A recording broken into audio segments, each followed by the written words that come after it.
గోవాలో తీసుకున్న విల్లాని చెక్అవుట్ చేసి హ్యాపీగా బయటకు వచ్చేసాం. అన్ని ఉన్నాయో లేదో చూసుకుని కార్లో సర్దేసుకుని హైదరాబాద్కి అయితే బయలుదేరిపోయాం. సో ఫైనల్ గా అయితే మొత్తం చక్కగా ట్రిప్ అంతా ఎంజాయ్ చేసి హైదరాబాద్ కి బయలుదేరుతున్నాం. అసలు ఇప్పుడు కూడా ఓన్లీ పడుకోవడానికి రూమ్ తీసుకుని ఉండిపోదాం అనిపించింది. బట్ అక్కడ పనులు ఉంటాయి కదా, అన్నిటికన్నా ముఖ్యంగా మాకు బూస్టర్ క్రీమ్ గార్డ్ ఉండిపోయాడు. వాటి కోసం వెళ్ళాలి. అయితే దారిలో వెళ్తూ కొన్ని మిస్ అయిన ఉన్నాయి. సో ఇప్పుడు వెళ్తూ కొన్ని కవర్ చేసేస్తాం అన్నమాట. టైం అంటే మనం వచ్చినవి అన్ని చూసేస్తే బాగుంటది కదా. ఒక డాల్ఫిన్ నోస్ ఏదో అన్నావు కదా, డాల్ఫిన్ పాయింట్ ఉంది అక్కడ. Dolphin point, Aguada fort, క్యాండలిం beach, దారిలో దూద్సాగర్ ఫాల్స్ ఉంటుంది. అంటే యాక్చువల్ కొత్త రోడ్డు వేశారు అని చెప్పి చాలా మంది యూట్యూబ్ షార్ట్స్ లో వీటిలో పెడతారు. ఆ కొత్త రోడ్ లో దూద్సాగర్ ఫాల్స్ రాదు, పాత రోడ్ లో వస్తుంది. కాబట్టి మళ్ళీ పాత రోడ్ లోనే వెళ్లాల్సి వస్తుంది అనమాట. అది కొంచెం వదిలేద్దాం అంటే వదిలేచ్చు, ఎందుకంటే అక్కడ కూడా నీ కార్ లో వెళ్ళాం, కార్ తుక్కు అయిపోతుంది.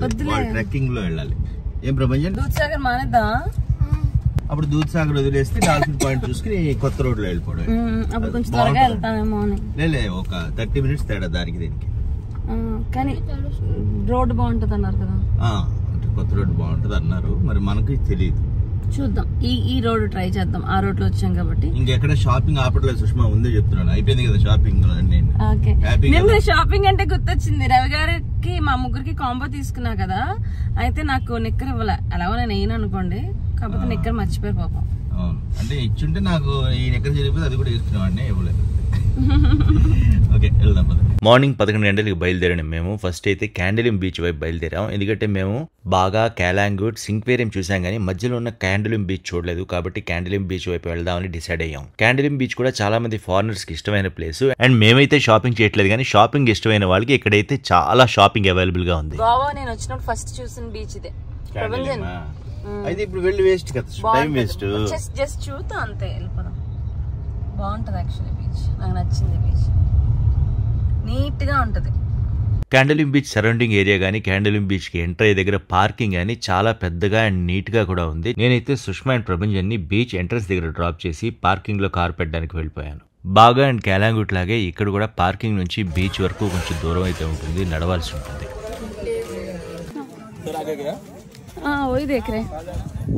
నిన్నాళ్ళు ఇంత రష్ ఉండేది కాదురా మేము వచ్చినప్పుడు. మార్నింగ్ టైం కాబట్టి బీచ్ చాలా ప్రశాంతంగా ఉంది. చాలా మంది అయితే వాటర్ స్పోర్ట్స్ లో ఎంజాయ్ చేస్తున్నారు. అండ్ మేము ఇప్పటివరకు వెళ్లి చూసిన బీచెస్ తో కంపేర్ చేస్తే మార్నింగ్ టైమ్ లో క్రౌడ్ ఎక్కువ ఉన్న బీచ్ క్యాండలిమే అనిపించింది. ఎత్తుకుంటున్నావు నీకోసం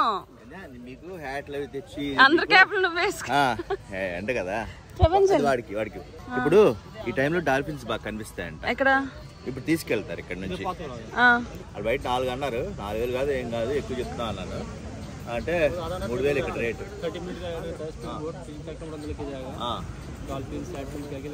डॉल्फिन दिखाएगा नहीं दिखाएगा? ए डॉल्फिन यहाँ रहेगा बोल के यहाँ दिखा के लेके आएगा. తీసుకుందాం. ఫైనల్ గా మేము ముగ్గురం అనుకున్నట్టుగా సేమ్ డ్రెస్ వేసుకున్నాం గోవాలో. అండ్ క్యాండలిం బీచ్ మిస్ అయ్యాం అనుకున్నది కాస్త ఇప్పుడు అది కూడా చూసేస్తే డాల్ఫిన్ పాయింట్ కూడా ఇక్కడ నుండి చూసేస్తే ఓ పని అయిపోద్ది. ఎందుకంటే కార్లో వెళ్ళినా అక్కడ నుంచి కూడా సముద్రంలోకి తీసుకెళ్ళాలి. అదే ఇక్కడ నుంచి వెళ్ళిపోతే బెటర్. సో ఇప్పుడు డాల్ఫిన్ పాయింట్ కి వెళ్తున్నాం అంటే 3,000 రూపీస్. అంటే ఇక్కడ నుంచి కోకో బీచ్ ఇంకోటి ఉంది, ఆ కోకో బీచ్ దగ్గర నుంచి కూడా వెళ్ళొచ్చు. వాటర్ స్పోర్ట్స్ కి వెళ్ళాలనుకునే వాళ్ళు అక్కడ ఉన్న కౌంటర్ లో అక్కడ ఉన్న రేట్స్ చూసి టికెట్స్ తీసుకోవడం మంచిది. ఎందుకంటే కొంతమంది ఏజెంట్ లాగా ఎక్కువ డబ్బులు అడుగుతారు. కంపారిటివ్లీ అంజనా బీచ్ తో పోలిస్తే క్యాండలిం బీచ్ లో కొంచెం రేట్స్ ఎక్కువ నాకు అనిపించింది. ఇద్దరు నుంచి 6 మంది వెళ్ళొచ్చు. ఎవరైనా ఇంకో ఎక్స్ట్రా కూడా మనం టికెట్ వేసుకుని మనం తీసుకెళ్ళచ్చు. ఇలా స్పీడ్ బోట్ లో రైడ్ కి 2 నుంచి 6 వెళ్ళొచ్చు. కాబట్టి ఒక గ్రూప్ గా గానీ ఫ్యామిలీగా గానీ వెళ్తే అదే రేట్లో ఎక్కువ మంది ఎంజాయ్ చేయొచ్చు. మార్నింగ్ 11:30 కావడంతో ఎండ అయితే చాలా ఎక్కువ ఉంది. బట్ బీచ్ మాత్రం చూడడానికి చాలా బ్యూటిఫుల్ గా అనిపించింది.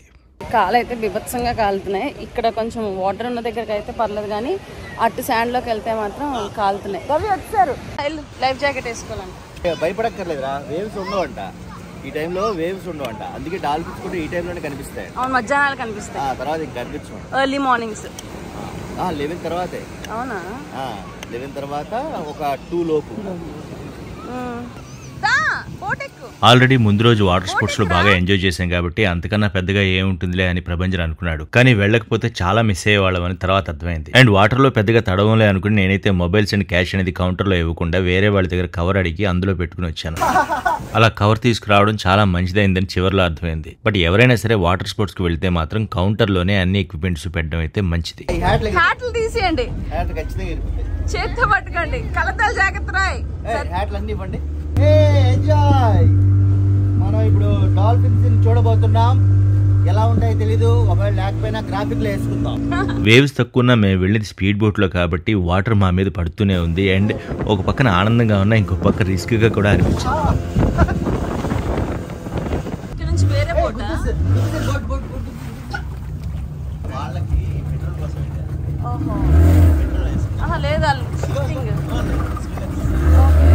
డాల్ఫిన్స్ కనిపిస్తాయో లేదో మాకు తెలియదు కానీ స్పీడ్ బోట్ రైడ్ అయితే చాలా ఎంజాయ్ చేసాం.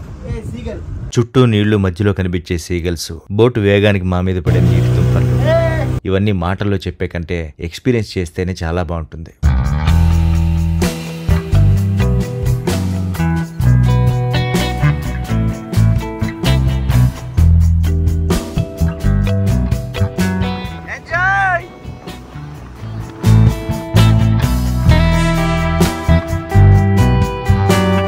కొంత దూరం స్పీడ్గా తీసుకువెళ్ళిన తర్వాత బోట్ని స్లో చేసి కాస్త ఆపారు. ఎందుకంటే అక్కడ డాల్ఫిన్స్ కనిపించే అవకాశం ఉందంట. డాల్ఫిన్స్ వస్తాయంట, అయితే కొంచెం ప్రశాంతంగా ఉంటేనే వస్తాయి. అవి కూడా ఎక్కువ సౌండ్ చేస్తే రావు, లైక్ భయపడే కింద ఉండిపోతాయి. కాబట్టి కాసేపు ఆపుతారేమో ఇక్కడ, చూద్దాం. చూస్తున్నాడు ప్రపంచం చుట్టూ అబ్జర్వ్ చేస్తూ ఉండు. కింద కాదురా, ఇలా దూరం నుంచి వస్తుంది. అబ్బా నీ షాడో ఏరా అది, కలద్దాలు పడిపోతాయి. అక్కడ కాసేపు ఆపి దూరంగా కనిపిస్తున్న సింక్వేరియం ఫోర్ట్ని చూపించారు. ఎందుకంటే సైట్ సీయింగ్ లో అది కూడా ఒక ప్లేస్ కాబట్టి. తర్వాత మళ్ళీ స్పీడ్ పెంచి అసలైన డాల్ఫిన్ పాయింట్ కి అయితే తీసుకువెళ్లారు. డాల్ఫిన్స్ లైవ్ లో చూడాలనుకునే వాళ్ళు ఖచ్చితంగా ఈ స్పీడ్ బోట్ రైడ్ ని అయితే అస్సలు మిస్ కావద్దు.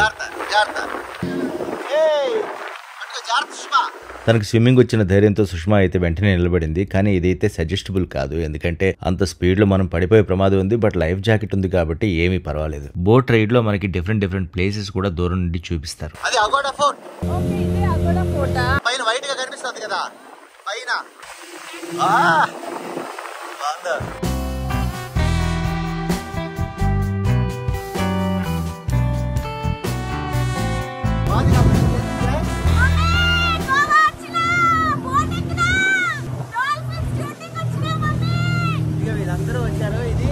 వీళ్ళందరూ వచ్చారు కదా సుష్మా, ఇది డాల్ఫిన్ పాయింట్. ఇది కోకో బీచ్ నుంచి వచ్చారు.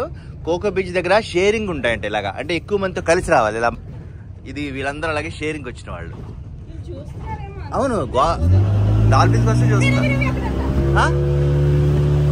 డాల్ఫిన్ డాల్ఫిన్ డాల్ఫిన్ డాల్ఫిన్ అక్కడ, అది అక్కడ జంప్ చేసిందిరా, జంప్ చేసి డాల్ఫిన్స్ డాల్ఫిన్స్ డాల్ఫిన్స్ అది yes yes yes yes yes ఏ డాల్ఫిన్ డాల్ఫిన్ थोड़ा नजदीक yes yes yes వావ్, నిజంగా జెన్యూన్ డాల్ఫిన్ పాయింట్ కదా. అది కూడా ఒరిజినల్ సీలో సుష్మా, సీలో. అక్కడ కూర్చో. అయ్యా మనం చూస్తే వెళ్ళిపోతారేమో. భయ్యా చూసారా పోనీ? ఎస్, చాలా బాగుంది. थोड़ा नजदीक ले जा सकते हैं ना? ओके, కాదు ఫ్యాన్ సౌండ్ కి దూరం వెళ్ళిపోతాయి. ఈ స్పీడ్ బోట్ రైడ్కి పెట్టిన డబ్బులు వర్త్ అని చెప్తాను. ఎందుకంటే డాల్ఫిన్స్ మనం లైవ్లో పెద్ద ఎక్వేరియంస్లోనో లేదా జూలోనో లేదా ఏదో డాల్ఫిన్ షోలోనే చూస్తామేమో, కానీ ఇలా ఒరిజినల్గా సీలో చూడడం అనేది ఒక మెమరబుల్ ఎక్స్పీరియన్స్ అనిపిస్తుంది. కాకపోతే మనకు ఒకసారి డాల్ఫిన్స్ కనిపించాయంటే వెంటనే వెనక్కి తిప్పేస్తారు, మనల్ని ఎక్కువసేపు అక్కడ ఉండనివ్వరు. అక్కడ నుంచి వేరే ప్లేసెస్ చూపించాలి కాబట్టి వాళ్ళకున్న టైంలో రైడ్ మొత్తం కంప్లీట్ చేయాలి కాబట్టి వెంటనే తీసుకెళ్ళిపోతారు.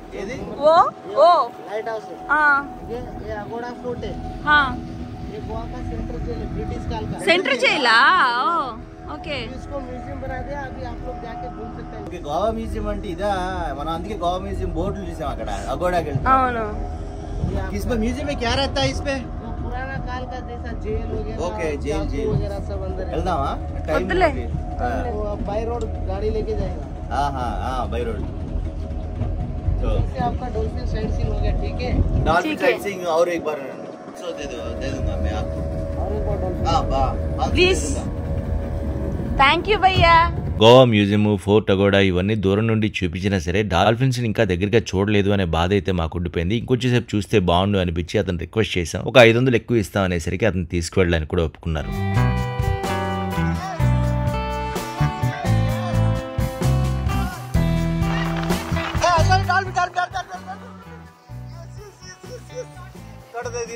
దగ్గర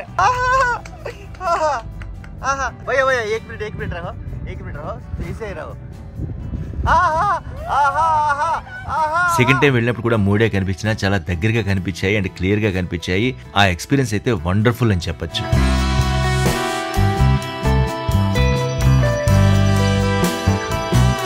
మళ్ళీ ఎక్కడైనా కనిపిస్తాయేమో అనుకుని చుట్టూ చూసాం, కానీ ఎక్కడా కనిపించలేదు. ఇంకా చేసేదేమీ లేక రిటర్న్ అయ్యాం.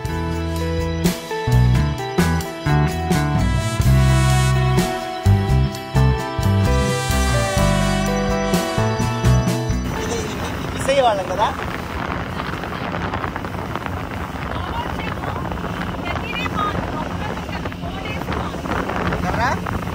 డాల్ఫిన్స్ చూడడం అయిపోయిన తర్వాత సైట్ సీయింగ్ లో భాగంగా మిగతా ప్లేసెస్ కూడా వాళ్ళు మనకి చూపిస్తారు. గవర్నర్ హౌస్ సీగాల్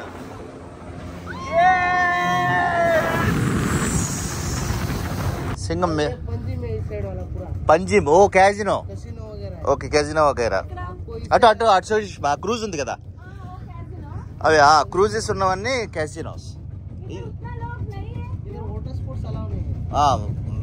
साउथ गोवा में वाटर स्पोर्ट्स नहीं होता? ये बीच पे नहीं है, बाकी दूसरा बीच पे होता है। ओके मेरामार बीच ओके वो इधर कोई नहीं ज्यादा, इधर शांत प्लेस है, शांत प्लेस।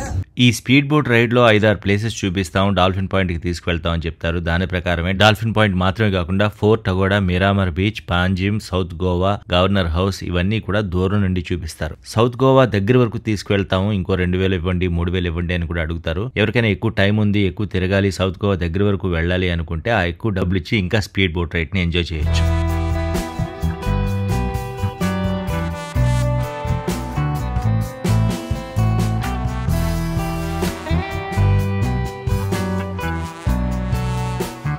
మేమైతే దాదాపుగా 20 to 30 minutes speed boat ride enjoy చేసాము. బాగా హ్యాపీగా ఫీల్ అయ్యాము.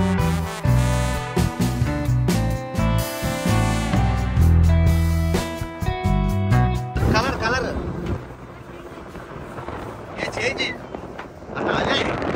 చెప్తే కలర్ చేంజ్ అయింది చూసావా? డార్క్ దీనికి పొల్యూషన్ ఇక్కడ పొల్యూషన్ లేదు. మంచి వాటర్ దగ్గరే ఉంటాయి డాల్ఫిన్స్. రైడ్ అయిపోయి రిటర్న్ తీసుకువెళ్ళినప్పుడు మాత్రం మామూలు కన్నా ఎక్కువ స్పీడ్గా తీసుకువెళ్తారు. ఎందుకంటే వాళ్ళకి వేరే బుకింగ్స్ ఉంటాయి కాబట్టి అవి మిస్ అవ్వకూడదు అనుకుంటారేమో. మనల్ని చాలా ఫాస్ట్గా అయితే తీసుకువెళ్తారు కాబట్టి జాగ్రత్తగా కూర్చోవడం మంచిది.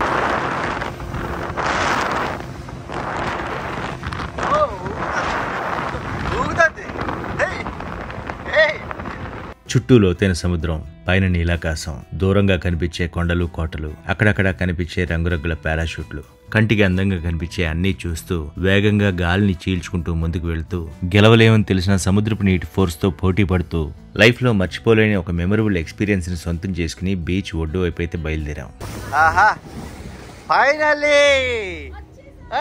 బంపర్ రైడ్ నిన్న మనం చేసింది. ఇంకా అంతా బాగా ఎంజాయ్ చేసాం. డైరెక్ట్ గా ఇక్కడ నుంచి హైదరాబాద్ కి బయలుదేరదాం అనుకున్న మాకు అనుకోని సమస్య ఎదురైంది.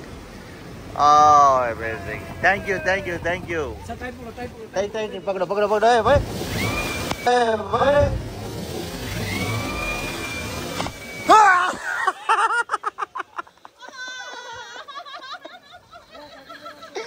మొత్తం నీళ్ళు పెట్టేసా లాస్ట్ లో ఒక్కసారిగా. కానీ అదొక ఎంజాయ్మెంట్. వాటర్ రే వాచ్ వాచ్. ఎక్కడైనా కొత్త ప్రదేశంలో వాటర్ స్పోర్ట్స్ కానీ వాటర్ రైడ్స్ కానీ వెళ్ళాలంటే ఆ ఊరికి వెళ్ళిన మొదటి 2 రోజుల్లోనే కంప్లీట్ చేసుకోవడం మంచిది. ఎందుకంటే బట్టలు ఆరితే తర్వాత ఏ ప్రాబ్లం ఉండదు. జాకెట్ తీయాలంటే అదే మాలాగా ఊరు నుంచి రిటర్న్ అవుతున్నప్పుడు వాటర్ రైడ్స్ కి వెళ్లి తడిస్తే మళ్ళీ బట్టలు మార్చుకోవడానికి ఒక ప్లేస్ వెతుక్కోవాల్సిన అవసరం వస్తుంది. కాసేపు ఎండలో ఉందాం. ఫైనల్ గా ఏం చేస్తాం మరి? అంటే హ్యాపీగా లేదా? ఓ పని చేద్దాం, అవసరమైతే మళ్ళీ ఆ రూమ్కి వెళ్ళిపోయి ఆయన అడుగుతాను, రిక్వెస్ట్ చేస్తాను ఓన్లీ డ్రెస్ చేంజ్ కండి అని చెప్పి. అడుగుదా? नहीं वो हो गया भैया. पता అయితే పదా ప్రయోజనం కమ్. అంతా బాగుందని అనుకున్నాము, తడవకుండా వచ్చాము, వెళ్ళిపోవచ్చాను అనుకున్నాం. ఫుల్ తడిచిపోయాం అనమాట. కెరటం వచ్చి టాప్ మన కొట్టేసరికి డ్రెస్సులు, బట్టలు, ఫోన్లు అన్ని తడిచిపోయాయి. సో ఇప్పుడు ఏదైతే మేము ఉన్నామో ఆ స్టే వాళ్ళని రిక్వెస్ట్ చేస్తే సరే వచ్చి డ్రెస్ చేసిన తర్వాత కూడా ఓన్లీ డ్రెస్ చేంజ్ కి పిలిచారు. కాబట్టి మళ్ళీ పడుకోవడాలు లేకుండా వెళ్ళి టక్కుమని ఒకళ్ళు బయట కాళ్ళు నీటికి కడుపుని వెళ్ళి చెక్అౌట్ చేస్తాం కాబట్టి మాట రాకుండా డ్రెస్ చేంజ్ చేసుకొచ్చేస్తే హ్యాపీగా హైదరాబాద్ కి వెళ్ళిపోవచ్చు ఇంకా అంతే. కానీ నేనైతే డాల్ఫిన్స్ ని ఫస్ట్ టైం అండి అంత దగ్గరగా చూడడం, చాలా బాగుంది. ఒకవేళ ఎవరైనా గోవా వస్తే 3000 అవుతుందని అనుకోకుండా వెళ్ళి చూడండి. 4000 అలా చెప్తారు కానీ అక్కడ రేటు 3000 స్టాండర్డ్ రేటు చూసుకోండి. మాకు అక్కడైతే 35 చెప్పారు. కాదు 3 కానీ డాల్ఫిన్స్ అని చెప్పలే, సైట్ సీయింగ్ అని చెప్పారు. క్యాండ్లిమ్ బీచ్ లోనైతే మాకు బానే అనిపించింది డాల్ఫిన్స్ ది. క్యాండ్లిమ్ బీచ్ లో ఉంది, కోకో బీచ్ లో కూడా ఉంది. కోకో బీచ్ అంటే అగోడాకి అటు పక్క. ఇందాక మనం మీరామా బీచ్, క్యాసినో అది చూసాం కదా, క్యాసినో దగ్గర కోకో బీచ్. కాకపోతే వెళ్ళి డాల్ఫిన్స్ కనిపించిన వెంటనే తీసుకెళ్లిపోతారు. భయ్యా ప్లీజ్ అని అంటే 1000 2000 అంటారు. 500 ఇస్తామని అంటే కూడా తీసుకెళ్తారు. మళ్ళీ ఎక్స్ట్రా వస్తే మనకు కూడా సాటిస్ఫాక్షన్. ఫస్ట్ దూరంగా చూపించేసాడు, తర్వాత ఆగింది మాత్రం దగ్గర వచ్చాయి. భలే అనిపించింది. అప్పుడు కొంచెం సాటిస్ఫై. ఈవెన్ అలా అంతా సౌత్ గోవా అది కూడా చూపించారనమాట. అంత మనకు తెలియదు కానీ అదే గోవా అంటే ఓకే అదేనా అనేసి వచ్చాం. అది అవసరం లేదు, డాల్ఫిన్స్ మాత్రం కంపల్సరీ చూడండి, పిల్లలు సరదా పడతారు. సో ఇప్పుడైతే మేము రూమ్కి వెళ్ళి డ్రెస్ చేంజ్ చేసుకొని ఆ తర్వాత మాట్లాడదాం. ప్రతి బీచెస్ లోను కెఫేస్, రెస్టారెంట్స్ చాలా ఉన్నా సరే వాష్రూమ్స్ గానీ, బాత్రూమ్ గానీ లేదా డ్రెస్ చేంజెస్ గానీ సరైన ఫెసిలిటీస్ అయితే లేవు. అందుకే మేము మళ్ళీ మా పాత విల్లాకైతే వెళ్లాల్సి వచ్చింది.